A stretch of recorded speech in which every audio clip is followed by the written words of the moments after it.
ఓం శ్రీమాత్రే నమః. ఓం గం గణపతయే నమః. ఓం శ్రీ గురుభ్యో నమః. ఓం వాగర్ధావివ సంపృక్తో వాగర్ధ ప్రతిపత్తయే జగతః పితరో వందే పార్వతీ పరమేశ్వరో. ఉమాశంకర స్వామి అనుగ్రహ ప్రసాద సిద్ధిరస్తు. వీక్షిస్తున్నటువంటి ప్రేక్షకులందరికీ కూడా డిసెంబర్ మాస ఫలితాలు ఏ విధంగా ఉన్నాయి అంటే, ముఖ్యంగా ఈ డిసెంబర్ మాసము మొత్తము కూడా హేమంత ఋతువు మార్పిడి జరగటము, అట్లాగే జాతకంలో మేషాది మీనరాశి పర్యంతము కూడా కొన్ని గ్రహాలు రుజుమార్గంలోకి ప్రయాణం చేయటం, కొన్ని గ్రహాలు తమ యొక్క స్థితిని మార్చుకోవటం, మరికొన్ని గ్రహాలు వక్రగతిలోకి వెళ్ళటం. ఈ విధంగా గ్రహాల యొక్క మార్పిడి వలన ఏ ఏ రాశుల వారికి ఏ ఏ సందర్భానుచితంగా ఏ ఏ సమస్యలు కలుగుతాయి, అట్లాగే ఎవరికి ఏ విధమైనటువంటి విద్య, ఉద్యోగము, కళ్యాణము, సంతానము ఇలాంటి యోగాలు కలుగుతాయి, ఇలాంటి విషయాలన్నీ కూడా చర్చించుకునే ప్రయత్నంలో ఈ డిసెంబర్ మాస ఫలితాలను గురించి అవకాశం ఉన్నంత వరకు మరి జాతకరీత్యా ప్రతి మనిషి జన్మించినప్పుడు స్త్రీ అయినా పురుషుడైనా వారి యొక్క జన్మానుసారము ఫలానా డేటు, టైము, ప్లేసు వీటి రీత్యా జరిగేటటువంటి దశలు, అంతర్దశలు, అలాగే వారి జాతకంలో ఉన్నటువంటి లగ్నము ప్రాణం లాంటిది. మరి ఆ లగ్నం నుంచి ఏ ఏ గ్రహాలు శుభస్థానంలో ఉన్నాయి, ఏ ఏ గ్రహాలు ఇబ్బందులు పెట్టేటటువంటి అశుభ స్థానాల్లో ఉన్నాయి తెలుసుకుంటూ, అట్లాగే ఈ యొక్క జన్మరాశి చక్రము అనేటటువంటిది నక్షత్ర ప్రభావము, నక్షత్రాలని మరి ఆ పరిపాలించేటటువంటి చంద్రుడి యొక్క గమనాన్ని బట్టి ఫలానా రాశి వారికి ఈ విధంగా జరుగుతుంది అనేటటువంటి ఒక అంటే క్లుప్తంగా ఉన్నంతలో క్లుప్తంగా చెప్పగలగటం ఈ యొక్క డిసెంబర్ మాస ఫలితాలు. అసలైనటువంటిది జన్మజాతకము. జన్మజాతక రీత్యా గ్రహాలను అనుసరించి ఇప్పుడు గోచారంలో ఈ గ్రహాలు ఇక్కడ ఉన్నాయి కాబట్టి లౌకికంగా, ప్రాపంచికంగా, లేకపోతే ఈ నక్షత్రం వారికి, ఈ రాశుల వారికి ఈ విధంగా జరగవచ్చు అనేటటువంటి ఒక సంకేతాన్ని మాత్రం ఇవ్వటమే ఈ యొక్క కాలచక్ర గమనంలో జన్మరాశి ఫలితాలని గురించి తెలుసుకోవటం. ఓం శ్రీమాత్రే నమః. తులారాశి వారికి ముఖ్యంగా తులారాశిలో ఉన్నటువంటి చిత్తా నక్షత్రము 3, 4 పాదాల వారు, అట్లాగే స్వాతి నక్షత్రము 1, 2, 3, 4 పాదాల వారు, విశాఖ నక్షత్రము 1, 2, 3 పాదాల వారు.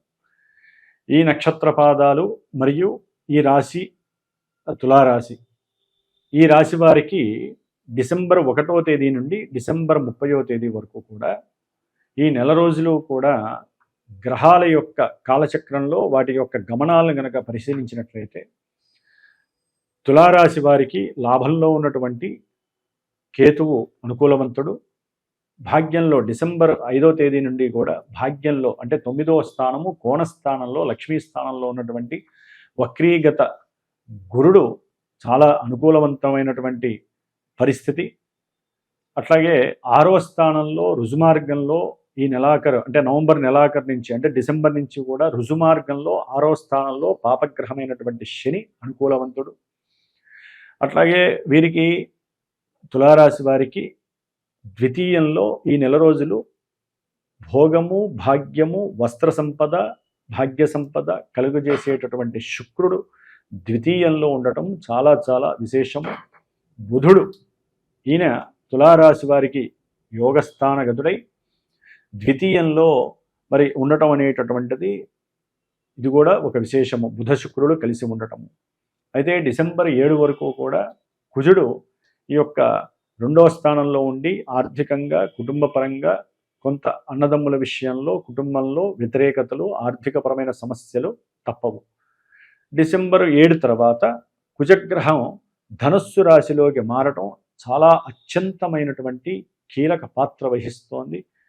వీరు రవి డిసెంబర్ 16 వరకు కూడా ద్వితీయంలో ఉండి మరి అనుకున్నటువంటి అభీష్టాల విషయంలో ఆర్థికంగా వెనకబడి ఉండటం అనేటటువంటిది, తండ్రి యొక్క ఆరోగ్యపరమైనటువంటి విషయాలు ఇవన్నీ కూడా సూచించేటటువంటి రవి డిసెంబర్ 16 నుంచి కూడా మళ్ళీ కుజుడితో కలిసి మిత్రక్షేత్రమైనటువంటి ధనుస్సు రాశిలో రవికుజులు ఇద్దరూ ప్రయాణం చేయటం అనేటటువంటిది చాలా చాలా చాలా విశేషమైనటువంటి యోగం అనే చెప్పుకోవాలి. తులారాశి వారికి మరి నెల రోజుల్లో ముఖ్యంగా రవికుజులు కావచ్చు, బుధ శుక్రుడు కావచ్చు, గురుడు కావచ్చు, శని కావచ్చు, కేతువు కావచ్చు, అన్ని గ్రహాలు కూడా సాధ్యమైనంత వరకు అనుకూలిస్తున్నాయి.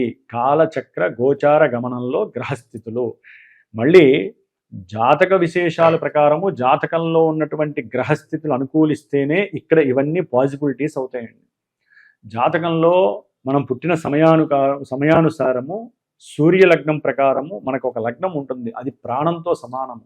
ఆ లగ్నానుసారమే వారి యొక్క ఆరోగ్యము, విద్య, ఉద్యోగము, కుటుంబంలో గృహస్థితి, అసలు తినే తిండి అరుగుతుందే, తినడం అనేటటువంటిది యోగిస్తుందే, వీడికి ధనం లభిస్తుందే, అప్పులు పాలవుతారా, లేకపోతే కోర్టు వ్యవహారాదులు, అట్లాగే ఉద్యోగ అంటే కెరీర్కి సంబంధించినటువంటి విషయం కావచ్చు, ఉద్యోగం ఎప్పుడు లభిస్తుంది, ఈ విషయాలన్నీ కూడా జన్మజాతకం నిర్దేశిస్తుంది.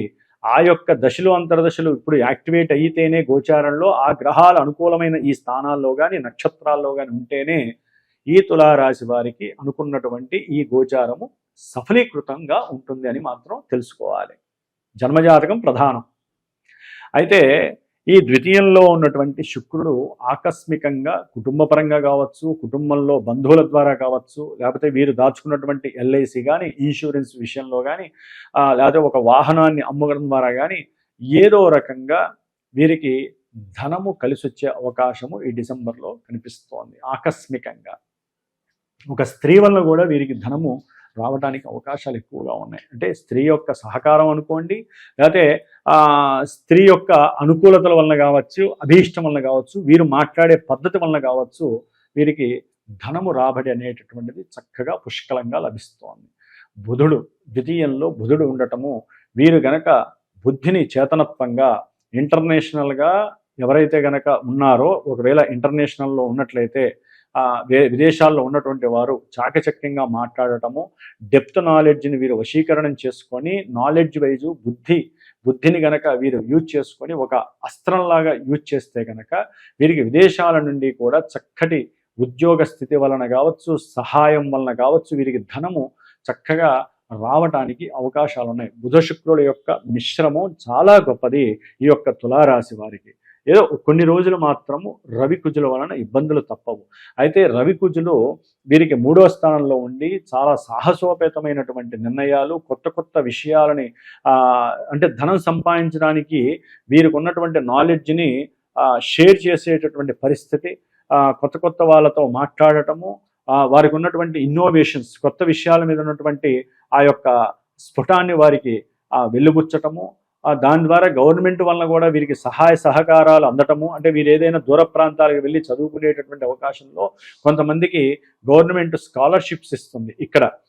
అది కొన్ని కులాల వారికి ఇంతని వారు ఉంది కాబట్టి అలా కూడా వీరికి ధనము లభించడానికి అవకాశము ఈ డిసెంబర్ నెలలో కొంతవరకు కనిపిస్తుందనే చెప్పుకోవాలి. ఈ రవికుజులు 3లో ఉండటం ద్వారా సాహసోపేతమైనటువంటి నిర్ణయాలు తీసుకుంటారు. చక్కగా దైవారాధనలకు సంబంధించి తీర్థస్నానాలు కానీ, లేకపోతే ఏదైనా పెద్ద దివ్యక్షేత్రాలకు వెళ్ళి దర్శన భాగ్యం కలగటం. ఎందుకంటే అక్కడ గురుడు కూడా వక్రించి చూస్తున్నాడు కాబట్టి, ఆయన భాగ్యంలో ఉన్నాడు కాబట్టి తప్పనిసరిగా విదేశాల్లో ఉన్న ఈ దేశంలో ఉన్న తీర్థయాత్రలకు వెళ్ళేటటువంటి అవకాశం కనిపిస్తోంది తులారాశి వారికి. దాని ద్వారా చాలా మంచి జరుగుతుందని చెప్పుకోవాలి. ముఖ్యంగా ఉద్యోగ విషయంలో శని కూడా రుజుమార్గంలో ప్రయాణం చేయడం ద్వారా విదేశాలలో ఎవరైతే ఉన్నారో వారు అనుకున్నటువంటి విషయంలో, ఒక రకంగా చెప్పాలంటే కొంతమంది గృహ విషయమై బ్యాంకుల నుంచి కొంత డబ్బుని పెట్టుబడిగా అడుగుతారు. అయితే ఇప్పటి వరకు వాళ్ళు అసందిగ్ధంగా ఎక్కడ ఏ రకమైనటువంటి ప్రమోట్ చేయరు. ఇప్పుడు అవకాశం లభిస్తుంది, వాళ్ళే ఫోన్లు చేస్తారు. చక్కగా తులారాశి వారికి మీరు గృహం కట్టుకోవడానికి మీకు బ్యాంకు రుణాన్ని ఇస్తోందండి, మీరు అనుకున్న దానికన్నా 10 రూపాయలు ఎక్కువ వేస్తుంది అనేటటువంటి అవకాశం కూడా తులారాశి వారికి కనిపిస్తుంది, వారి యొక్క పోర్ట్ఫోలియో సరిగ్గా ఉన్నట్లయితే. అయితే పంచమంలో ఉన్నటువంటి రాహువు మాత్రము ఈ యొక్క తులారాశి వారికి ప్రేమ విఫలత్వాన్ని, ఎందుకంటే ఆయన సొంత నక్షత్రంలోకి వస్తున్నాడు కాబట్టి చాలా బలంగా ఉంటాడు. అయితే విద్యార్థులకి మాత్రము వారు రాసే ఎగ్జామ్స్లో చాలా మంచి సఫలీకృతాన్ని ఇస్తాడు. దుర్గాదేవిని ఆరాధిస్తేనే, ఎందుకంటే పంచమంలో రాహువు చాలా బలంగా ఉన్నాడు అంటే కొంత అది మన యొక్క సృజనాత్మక శక్తిని డైవర్ట్ చేస్తుంది. ఆ రాహు అనేటటువంటి వాడు కొంత ఆ యొక్క భావాన్ని చెడగొట్టబడుతూ ఉంటాడు. ఆ భావాధిపతి శని కూడా అవ్వటం చేత నిదానత్వము, ఏదైనా ఎగ్జామ్స్కి వెళ్ళాలంటే బద్దకించి లేటుగా వెళ్ళటము, వీటి ద్వారా కొన్ని దోషాలు కలుగుతాయి. కాబట్టి రాత్రిపూట పెందరాడే పడుకోవాలి. దైవాన్ని, దుర్గాదేవి ఆరాధనని ఎక్కువగా చేసుకుంటూ అనుగ్రహాన్ని పొందండి. లేదా ఒక బ్రాహ్మణి ద్వారా చక్కగా జాతవేసి అనేటటువంటి దుర్గా సూక్తాన్ని ఒక 180 సార్లు పారాయణ చేయించండి. అంటే ఏదైనా ఒక ఎగ్జామ్స్కి వెళ్ళాలన్నా, లేకపోతే గృహపరమైనటువంటి సమస్యలు ఎదుర్కొంటున్నా, లేకపోతే విద్యార్థులకి ఏదైనా విద్యలో కొంత ఆటంకం కలిగి ఆరోగ్యరీత్యా ఇబ్బందులు కలుగుతున్నా, సరైనటువంటి సమయానికి ప్రణాళిక తయారు చేసుకోలేకపోతున్నా, రాహుగ్రహమే దానికి ఇబ్బంది పెడుతుందని చెప్పి భావించండి. ఎందుకంటే గ్రహస్థితి మొత్తం బాగుంది. లాభంలో ఉన్నటువంటి కేతువు కూడా ఉద్యోగ భావాన్ని కలుగజేస్తున్నాడు, మంచి ధనాన్ని ఇస్తున్నాడు. కాబట్టి ఏదేమైనప్పటికీ ప్రేమికుల మధ్య సంతానాల విషయంలో మాత్రము దుర్గాదేవి ఆరాధన లేదా సుబ్రహ్మణ్యేశ్వర స్వామి యొక్క ఆరాధన చాలా విశేషప్రదము. మిగతా గ్రహస్థితి అంతా కూడా కొంత అనుకూలంగానే ఉంది. ఏదేమైనప్పటికీ వీరి జన్మజాతక రీత్యా వీరు గనక తెలుసుకోగలిగితే గనక అప్పుడు ఆ జన్మజాతకంలో వీరికి ఎన్నో సమస్యలు ఉంటాయండి. ఇప్పుడు నేను చెప్పాను కదా అని చెప్పి అన్ని శుభాలు జరిగేటటువంటి తులారాశి వాళ్ళు ఉండరు. ఎన్నో ఇబ్బందులు పడే వాళ్ళు ఉంటారు. ఎందుకంటే వారి యొక్క జన్మలగ్నం ఏమిటో తెలియదు. వారి యొక్క జన్మలగ్నానికి ఈ యొక్క గ్రహాలు ఏ యాక్టివేషన్స్ కలిగి ఉన్నాయి, ఎక్కడెక్కడ ఉన్నాయి, అసలు ప్రాణం మీదకి వచ్చిందే, అసలు విద్యార్థులకి విద్య మధ్యలోనే ఆగిపోవటమా, లేదా వ్యాపారంలో నష్టాలు జరగటమా. అంటే గోచారం అనేది కొంతవరకు మనకు పైన మాత్రమే కనిపిస్తుంది. లోపలికి డెప్త్కి వెళ్ళాలంటే జన్మజాతకం ఒక్కటే దానికి ప్రధానము. కాబట్టి చక్కగా అందరూ కూడా ఈ తులారాశి వారు దుర్గాదేవిని ఆరాధించండి. దేవి ఖడ్గమాల స్తోత్రాన్ని నిత్యము పారాయణ చేస్తే మీరు అనుకున్న ప్రతి విషయంలో మీరు సాధింపు తప్పనిసరిగా సాధిస్తారని మాత్రం చెప్పుకోవచ్చు. ఓం దుమ్ దుర్గాయే నమో నమః.